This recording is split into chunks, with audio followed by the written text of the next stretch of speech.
aqui. Vai ser como o jovem rico que tinha as riquezas ou qualquer outro ídolo, mas Cristo ele tem que ser o nosso centro. Os discípulos naquele momento também pensavam em receber honrarias especiais por terem abandonado tudo para servir a Jesus, né? Nós vemos aí a parábola da grande comissão também, quando eles indagam a Jesus o que é que ganhariam. Talvez eles pensassem que o mestre poderia até estabelecer um reinado político majestoso naquele momento, não é? Mas em contrapartida a tudo isso, a todos os questionamentos, não é? O que é que Jesus responde? Ele responde com esta parábola, no qual quero destacar 5 verdades para que nós possamos estar meditando nessa manhã. A primeira verdade: o Senhor é quem recruta os seus trabalhadores. Meus irmãos, podemos perceber através da leitura do verso 1 que é o Senhor quem vai atrás dos seus trabalhadores. Olha o que o verso 1 diz: porque o reino dos céus é semelhante a um homem, pai de família, que saiu de madrugada a assalariar trabalhadores para a vinha. O que é que podemos entender com isso aqui? O ser humano não se habilita ao trabalho. Pelo contrário, ele é chamado. No processo de salvação, não é o homem que dá o primeiro passo. É Deus que dá o primeiro passo, indo de encontro ao homem, quebrando o seu coração de pedra, revestindo com o coração de carne, e o Espírito Santo o renova, o convence do pecado, da justiça e do juízo, e esse homem, reconhecendo o seu pecado, ele reconhece que ele não é nada, que ele precisa de Cristo para o salvar. Então não é o homem que tem um papel fundamental na salvação, mas sim Deus. Deus, ele vai até o homem para o chamar, e esse chamado é eficaz. O pastor ele já pregou semana passada, quando ele falou sobre a graça de Deus ser uma graça eficaz, né? Alguns de nossos irmãos, né, segundo a linha de pensamento de Armínio, ele não chama esse processo como graça eficaz, chama de graça preveniente. O que é isso? É como se Deus fosse a todo e qualquer homem e lhe desse uma graça necessária para que esse homem pudesse enxergar seu estado pecaminoso, que esse homem percebesse que o rumo da sua vida o levaria ao inferno, que só com Cristo ele chega ao céu, e mesmo assim esse homem pode escolher pecar e ir para o inferno, não é? Coisa que para nós não faz sentido, né? É como se nós chegássemos hoje para um cego e se nos fizéssemos um milagre, esse cego agora pudesse enxergar as maravilhas como Cristo fez, e quando ele começa a enxergar e vislumbrar tudo, ele diz: pronto, mestre, agora eu quero ficar cego de novo, tira a minha visão. Não faz sentido, né? A graça, ela não leva o ser humano obrigado, mas ela quebra as algemas do pecado. Amém. Algemas essas que prendiam-nos antes da conversão, e quando Cristo quebra essas algemas, de forma consciente, voluntária, amorosa, o homem vai a Deus. Então ele responde a esse chamado. Outro detalhe desse chamado é que o chamamento para o trabalho ocorre em fases diferentes.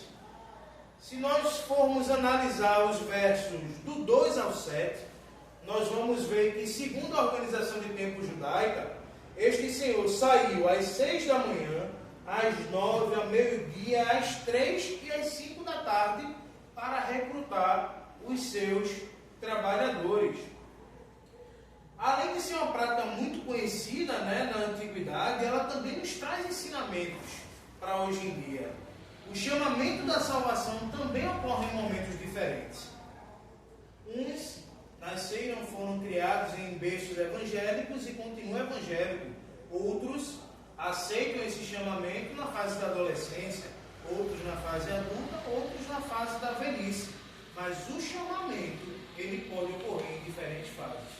E o que é que isso implica para nós, né? Na verdade, nos traz conforto e refrigério ao sabermos que ainda há esperança para o pecador que está caído. Amém. Muitas das vezes, nós, ao pregarmos o Evangelho, queremos que aquela pessoa se converta de forma imediata, que ao pregarmos a palavra de Deus, ela possa, naquele momento, se arrepender. Mas o que é que nós entendemos é que o processo de salvação se dá em fases diferentes. E isso não depende do locutor. Depende de mim, do pastor, de quem está pregando, porque a salvação é uma obra do Espírito Santo, é uma obra que Deus opera em nós. Nós podemos ver isso no próprio texto lá de João 6, se eu não me engano, quando o próprio Jesus está pregando e ele diz que o povo estava ouvindo e não estava crendo. Percebam que não é logo o próprio Jesus, o Deus encarnado, estava a trazer as mensagens das boas novas e o povo, ao ouvir, não criam em Cristo, né? E a resposta que Jesus utiliza para isso é simplesmente que só vai a ele aquele que o Pai o trouxer. Não tem essa. Não é qualquer pessoa que vai chegar a Deus, não é a pessoa que se habilita, mas sim aquele que Deus o leva a Cristo. Amém. E aí Cristo disse que aquele que o Pai o der, ele não lançará fora e o ressuscitará no último dia, não é? É aquela questão sobre a salvação não ser perdida, quando o próprio Jesus disse que as minhas ovelhas ninguém pode arrebatar das minhas mãos. Amém. Alguém com má intenção colocou uma vírgula ali com algum texto estranho e disse assim, não, ninguém os terceiros, né? Mas ele mesmo pode, meu irmão, ninguém é ninguém.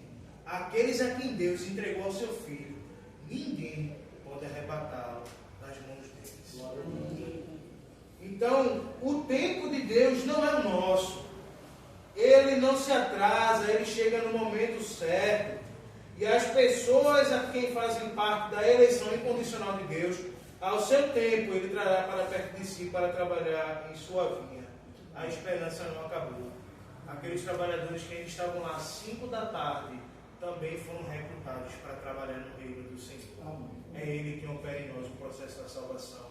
É Ele quem nos chama. A esperança acabou, não acabou porque ela não está baseada no homem, nem nas suas forças, mas sim no poder do próprio Deus. Aleluia. Terceiro ponto, os últimos serão os primeiros. Para falar a verdade, o versículo que introduz esta parábola está no capítulo 19 e o verso, deixa eu ver aqui, 30. Isso, que ele diz, porém muitos primeiros serão derradeiros e muitos derradeiros serão os primeiros.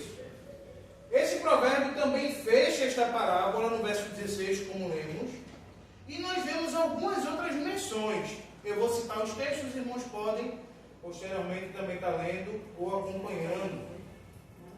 Por exemplo, em Lucas 13:30 diz assim, e prestem atenção, alguns últimos serão primeiros e alguns primeiros serão últimos. Marcos 10:31 diz, contudo, muitos primeiros serão os últimos e muitos últimos serão os primeiros. Marcos 9:35 diz, Jesus se sentou, chamou os 12 e disse, quem quiser ser o primeiro, que se torne o último e seja servo de todos. Marcos 10:43, entre vocês, porém, será diferente. Quem quiser ser o líder entre vocês, que seja o servo. Mas o que é que todos esses textos querem dizer? O que é que Cristo, quando ele retrata essas palavras, que os últimos serão os primeiros, aquele que quiser ser o primeiro, tem que ser o último e servo de todos. O que é que Cristo está querendo falar? Nada mais, nada menos que exortar a humildade do servo. O cristão, ele não pode ser arrogante, prepotente. Pelo contrário, ele tem que ser humilde. Ele tem que ser servo de todos os outros. Como Paulo, ele diz lá nas cartas aos Romanos, capítulo 12, versos 7 e 8, que diz assim, se tiver o dom de servir, sirva com dedicação. Se for mestre, ensine bem. Se seu dom consiste em encorajar pessoas, encoraje-os. Se o dom for de contribuir, dê com generosidade. Se for de exercer liderança, lidere de forma responsável.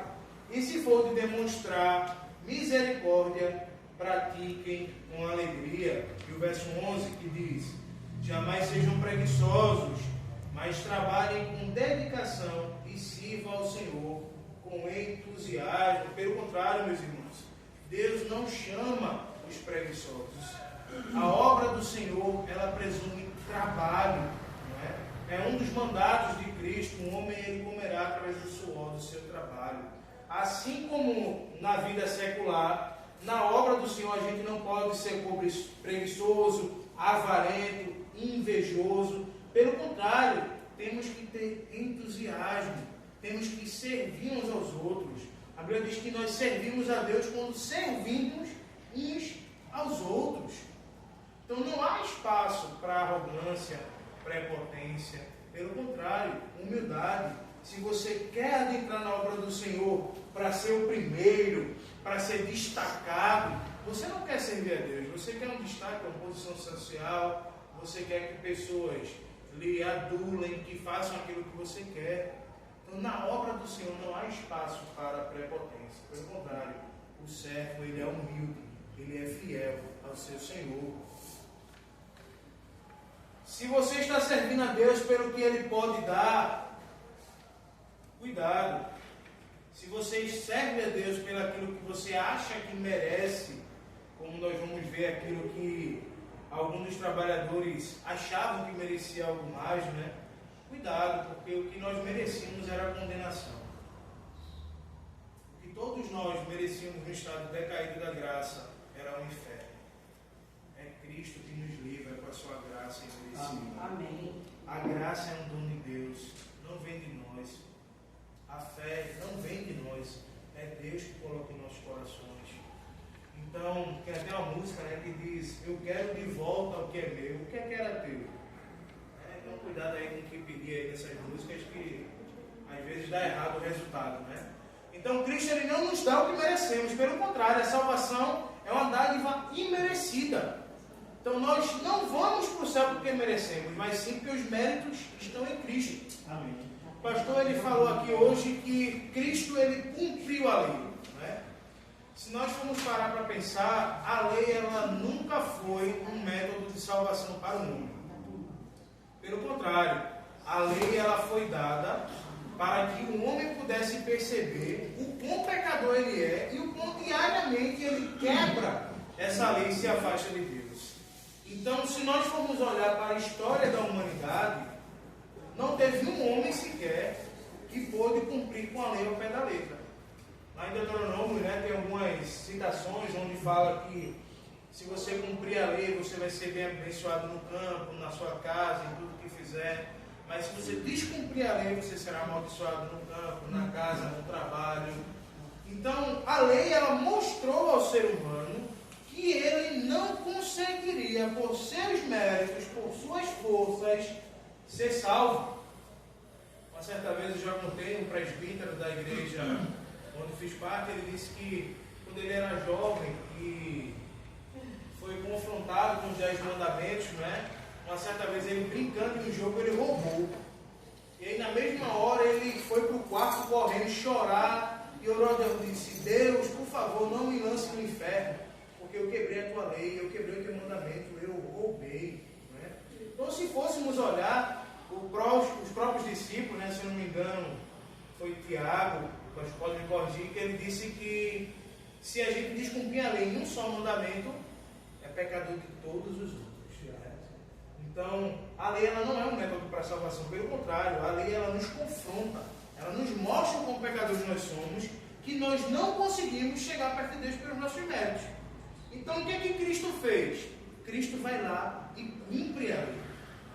Se nós fôssemos por essa ótica, se pudéssemos fazer assim, esta análise, Cristo seria o único homem que, cumprindo a lei, seria digno da salvação. Mas ele não precisava da salvação. Ele é Deus. Então o que é que ele faz? Ele paga um preço, morte de cruz, para dar salvação a nós. Amém. Então é através da graça de Cristo que nós ganhamos, não aquilo que merecemos, mas o que é imerecido. É uma graça imerecida de Deus. O quarto ponto: a recompensa de Deus não está baseada no tempo de trabalho. Nos versos de 9 ao 12, vemos que a recompensa do Senhor pelo trabalho dos servos gera inquietação daqueles. Nós não podemos dizer que somos cristãos se estamos apenas interessados naquilo que Deus pode fazer. Tem uma música até que diz: se Deus fizer, Ele é Deus. E se ele não fizer, ele é Deus da mesma forma. Então, aqueles homens que começaram a trabalhar às 6 da manhã, eles acharam que tinha acontecido alguma injustiça, né? Quando ele vê que o Senhor chama os últimos trabalhadores para receber a mesma quantidade que eles receberam, né? Essa também foi uma preocupação imediata dos discípulos, quando Pedro pergunta a Jesus: que vantagem teremos nisso? Jesus ele ensina que, não só nessa parábola, mas também em outras, que o coração do homem não pode estar nas riquezas desse mundo. O centro do coração do homem é o Salvador das nossas vidas, é Jesus Cristo. Se Jesus Cristo for o nosso pastor, nada nos faltará, porque Ele é tudo em nossas vidas. Então essa parábola ela também nos confronta que o nosso objetivo é trabalhar para o Senhor. A nossa recompensa está nas mãos deles, não depende de nós. Não são os servos que ensinam ao Senhor o que Ele deve e o que não deve fazer. Não é alguém que vai trabalhar para você, que vai lhe ensinar e ditar as regras. Pelo contrário, ele vai obedecer aquilo que foi estipulado. Então essa parábola ela nos ensina que o nosso coração ele tem que estar em Deus. Os judeus eles também têm uma falsa percepção acerca dos gentios, acreditando que mesmo após a conversão eles eram um povo inferior, não é? E às vezes eles aceitavam eles numa condição de inferioridade nas igrejas. E a gente pensa que isso era algo muito drástico, mas o próprio Pedro fez isso e foi repreendido por Paulo, não é? Então, aqui Deus deixa claro que não há um povo superior ao outro, mas sim um povo que são todos chamados e receberão a recompensa do seu Senhor. Por fim, a percepção de justiça do homem, ela é equivocada. Dos versos 13 ao 16, nós vemos a resposta, e os irmãos podem olhar no texto, do Senhor daquela vinha a inquietação dos trabalhadores. O Senhor não foi injusto. Ele pagou exatamente o que havia combinado com eles. Por acaso ele não pode fazer o que quer dos seus bens? Iremos nós agora dizer como Deus deve governar o seu povo? Entraremos na casa de um estranho para dizer como ele deve governar a sua família? Não, meus irmãos. A recompensa é do Senhor. Ele dá a quem Ele quer, porque Ele é dono de tudo e de todos. O nosso parâmetro de justiça, quando olhamos aos olhos do pecador, ele é imperfeito. Nosso pastor citou o texto aqui de Isaías, capítulo 64, verso 6, que diz o seguinte: estamos todos impuros por causa de nosso pecado. Quando mostramos nossos atos de justiça, não passam de trapos imundos. Como folhas das árvores, murchamos e caímos, e os nossos pecados nos levam embora como o vento. O padrão de justiça não vem de nós, ele vem de Deus, porque Ele é a própria justiça. Os atributos de Deus não são um maior do que o outro, estão todos na mesma escala. Ele não é mais amor do que é mais justiça, nem mais justiça do que é amor. Ele é a justiça. Então, Ele é o próprio padrão de justiça, de forma que nele não há nenhum tipo de injustiça e que nós, cristãos, pecadores, indignos, só receberemos as inesgotáveis riquezas do amor de Deus por causa da sua infinita generosidade. Só por isso, por mais nada. Porque se Deus fosse agir com justiça, Ele nos condenaria, porque somos pecadores. E mesmo após a regeneração, como o nosso pastor disse, nós ainda caminhamos com o pecado. Porque o nosso ser ainda habita o pecado, ele ainda não foi extinto. Só será extinto no estado de glorificação eterna, quando Cristo voltar para buscar o seu povo e termos um corpo semelhante ao dele. Assim, meus irmãos, caminhando para o fim, para não ser muito tardio nesta parábola, eu gostaria de fazer algumas aplicações do texto. A primeira é que Deus é quem escolhe o homem para salvá-lo. O homem em seu estado natural, ele é morto em delitos e pecados. A Bíblia retrata o homem como um estado de morte. O próprio apóstolo Paulo, lá em Efésios 2, ele retrata o homem dessa forma. Um homem que está morto em delitos e em pecado. E aquele que morre não consegue reviver por sua própria conta. Se aquele que morresse tivesse o poder de reviver, ele não teria morrido, ele continuaria vivo. Então, para que ele possa ser regenerado, para que ele possa receber a vida, essa ação não depende dele, mas é uma ação externa. É necessário receber a vida. E quando Deus nos escolhe para trabalhar na sua seara, é através do sacrifício do Filho dele que recebemos essa vida. A justiça de Cristo é imputada em nós. Por isso que nenhuma condenação há para os que estão em Cristo. O mérito não é nosso, é de Cristo. Foi Ele quem conquistou a nossa salvação e nos entregou. Para fazer uma analogia, né?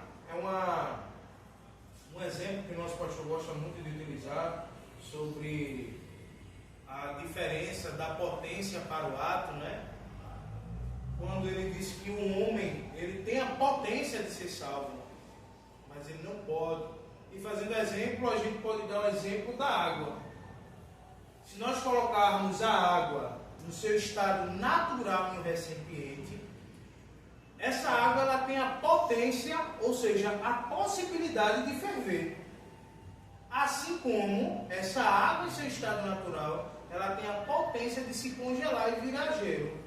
Tem, mas ela consegue fazer isso por si só? Não. Ela depende de algo externo, seja o calor para aquecer ou o frio para resfriar. Então, meus irmãos, da mesma forma, o ser humano, ele tem a potência de ser salvo, mas ele só é se ele receber de fora essa dádiva, esse chamamento. Esse chamamento, como é feito na parábola que nós lemos, é o dono da seara que chama. É o próprio Deus quem elege e chama os seus trabalhadores. E é por isso que nós não temos direitos de impor ou dificultar barreiras na vida de qualquer um. Não depende de nós, meus irmãos. É Deus que opera a sua graça em nossas vidas.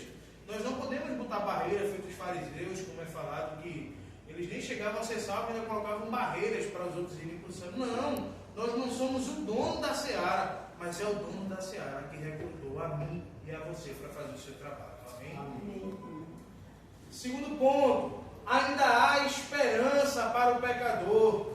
Nosso pastor falou aqui que se dependêssemos de nós nem precisaríamos orar, né? Que pelas nossas forças não conseguiríamos fazer nada. Assim mesmo é a salvação. Se dependesse da escolha natural do homem, não faria sentido pregar, porque esse homem nunca chegaria a Deus. A Bíblia diz que o homem natural não compreende as coisas espirituais. Então, para que pregar se depende só dele, não é a ação de Deus? O homem natural não compreende. A Bíblia também relata que a carne milita contra o espírito. Há uma guerra entre a carne e o espírito. Então, como é que eu posso dizer que do nada esse homem agora carnal, que milita contra o espírito, ele agora abre o olho e diz: não, agora eu quero Deus. Agora eu quero ser servo de Deus. Não tem como. Alegar uma coisa dessa é de encontro com as escrituras. É você tentar justificar algo que na Bíblia você não vai conseguir ter base. Ora, se a Bíblia é a nossa única regra de fé e prática, e eu estou falando algo que não pode ser comprovado através da Bíblia, estou sendo anátema, estou sendo maldito. Estou falando aquilo que pode ser minha ideia de qualquer outro, menos bíblica. Então, Tiago 1,17 diz o seguinte: toda a dádiva que é boa e perfeita vem do alto, do Pai que criou as luzes do céu.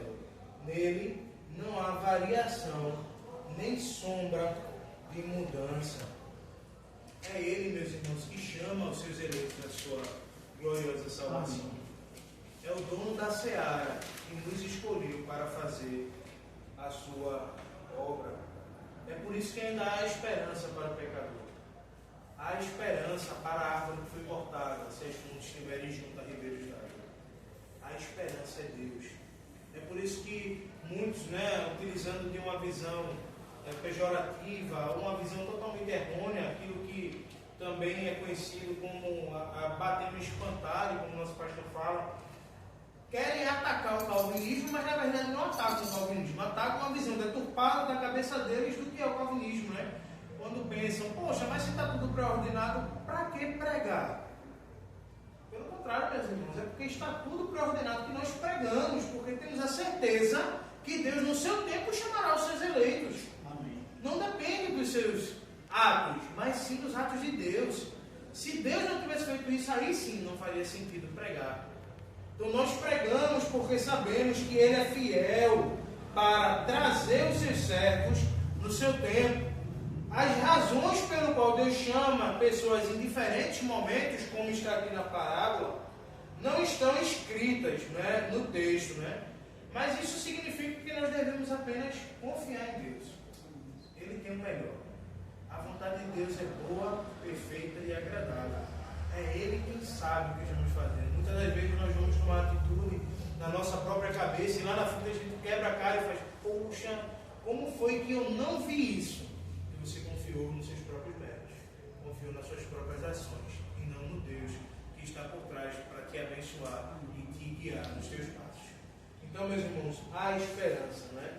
Há maravilhas insondáveis para os eleitos de Deus e nós temos que confiar que no tempo dele, ele vai nos chamar para si. Terceiro ponto, o céu não é alcançado pelo tempo de serviço no reino. Essa parábola, ela não tem como proposta de explicar as recompensas que os salvos terão quando chegar no céu. O objetivo dela é tratar da salvação igualitária da parte de Deus. A salvação igualitária entre os seus. John MacArthur, em uma das suas falas, ele disse o seguinte: coletores de impostos, prostitutas, criminosos e párias sociais terão a mesma residência celestial como Paulo, Agostinho, Lutero e Wesley. Não há quartos criados ou bairros, de classe baixa no céu. Ou seja, a salvação é igualitária a todos. Né? O texto aqui não quer revelar as recompensas, mas sim a salvação que vai chegar a todos. Não é um tempo de serviço, né? Não é aquele irmão que chega aqui e diz, olha, eu tenho 50 anos de evangelho, meu irmãozinho, poxa, eu tenho medo, eu acho que eu não vou herdar a salvação não. Estou trabalhando um mês só, velho, o cara tem 50 anos, não é tempo de serviço, justamente porque a salvação não está baseada nos méritos. Essa é a questão que muitos não entendem. Não é por tempo de serviço, não é? Certa vez o pastor até deu exemplo de um irmão na rádio que pregava e contava quantas almas se convertiam quando ele pregava, como se o mérito fosse dele, né? Ele é o maior dos pregadores e tantas almas se converteram, então a salvação está garantida por causa disso. Mas não, ele está fazendo mais do que a sua obrigação. Ele está multiplicando o seu talento. Lembra das palavras do talento? O Senhor deu o talento ao seu servo, ele queria que trabalhasse com o seu talento. Então, quando nós fazemos a vontade de Deus, vamos visitar órfãos, viúvas, pregamos o Evangelho e vidas se convertem, nós estamos fazendo o nosso dever, nada além disso. Então, como nós vimos aqui, o verdadeiro cristão ele não está preocupado com as circunstâncias do chamamento do seu povo. Se a pessoa foi nascida e criada no Evangelho, ou se ela aceitou no leito de morte. Não, pelo contrário, ele se regozija e se alegra com a salvação que Deus opera em seu povo, se alegrando juntamente com os anjos do céu, pelo um pecador arrependido que reconhece que Cristo é o seu Salvador. Aí está a chave, meus irmãos. Tudo é voltado para Deus. Se nós formos parar para pensar na parábola, do início ao fim, a chave está no Senhor que recruta os seus trabalhadores. A salvação, do início ao fim, é uma obra operada por Deus. Não é um homem que se habilita, não é um homem que tem uma coparticipação, não é Cristo que morre na cruz do Calvário para salvar o pecado da humanidade, mas o homem precisa fazer um pouquinho a mais para poder alcançar a salvação. Não. Dizer que o homem precisa fazer algo para alcançar a sua salvação quer dizer que o sacrifício de Cristo na cruz do Calvário não foi suficiente. Ele foi parcial. Isso é blasfêmia. Então, Cristo, na cruz do Calvário, Ele paga pelos nossos pecados passados, presentes e futuros. Se nós fizermos uma analogia, ao comprarmos, por exemplo, uma cadeira para a nossa casa, nós pagamos o preço por ela, não é isso? Vamos na loja, compramos o preço. Pagamos o preço dessa cadeira. Se essa cadeira quebrar, eu vou lá na loja pagar de novo o preço por ela? Não, meus irmãos. O preço já foi pago. Se eu quiser consertar, eu vou e conserto. Mas pagar o preço pela aquisição da cadeira, eu não pago mais. Da mesma forma foi Cristo. Ele pagou o preço das nossas vidas. Ele nos comprou com seu sangue. E todas as vezes que nós pecamos, que temos dificuldade, Ele vai lá com a sua misericórdia e nos molda, nos dá graça, nos reveste com seu poder, a sua graça, para que possamos alcançar. Então, a salvação ela não depende de nós. Ela é uma obra de Deus. Não depende do quanto que nós pregamos, cantamos, imos ao mundo, fazemos boas ações, como algumas religiões falam, né, sobre as boas ações. Pelo contrário, tudo isso é consequência do chamamento. Fazer boas ações é um dever do cristão. Pelo contrário, né? Tiago, uma certa vez, ele debatendo com os irmãos, ele disse: ora, mostra-me tua fé com as tuas obras, sem as tuas obras, que eu vou mostrar a minha fé através das minhas obras. Ou seja, não dá para mostrar a fé desassociada da obra. A fé sem obra é morta. Então tudo é uma consequência do chamamento. O fruto do Espírito Santo é dado aos santos. Então quando Deus ele chama os seus santos, ele tem o fruto do Espírito Santo. Ele tem paz, longanimidade, benignidade, bondade, fé, mansidão, temperança. São características que o eleito ele tem. O céu ele é muito mais do que merecemos. Por isso que temos que ser alegres também pelos nossos irmãos e irmãs que também vão herdar a salvação. Às vezes a gente olha assim e diz: poxa, mas eu já fiz isso e aquilo. Meus irmãos, olhem para os seus antepassados. Os cristãos que caminharam no caminho de fé antes de nós fizeram muito mais do que nós. Muitos morreram por nós. E nós temos que ser gratos a Deus, pois quando chegarmos no céu, vamos nos encontrar e sentar à mesa com Abraão, Isaac, Jacó. Vamos desfrutar juntos da maravilha do reino. É por isso que temos que nos encorajar e ir por esse mundo e pregar o Evangelho, para que os filhos de Deus, seus eleitos, também possam alcançar, através do chamamento do Evangelho, a sua salvação. É por isso que o texto encerra dizendo que muitos serão chamados, mas poucos escolhidos. De fato, o chamamento ele é para todos. Quando nós pregamos o Evangelho, não há nenhum tipo de barreira no ouvido do ímpio para que ele não ouça aquilo que está ouvindo. Pelo contrário, ele ouve, mas só os escolhidos de Deus vêm até ele, reconhecem os seus pecados e se chegam perto de Deus. Tópico 4 diz que Deus cumpre a sua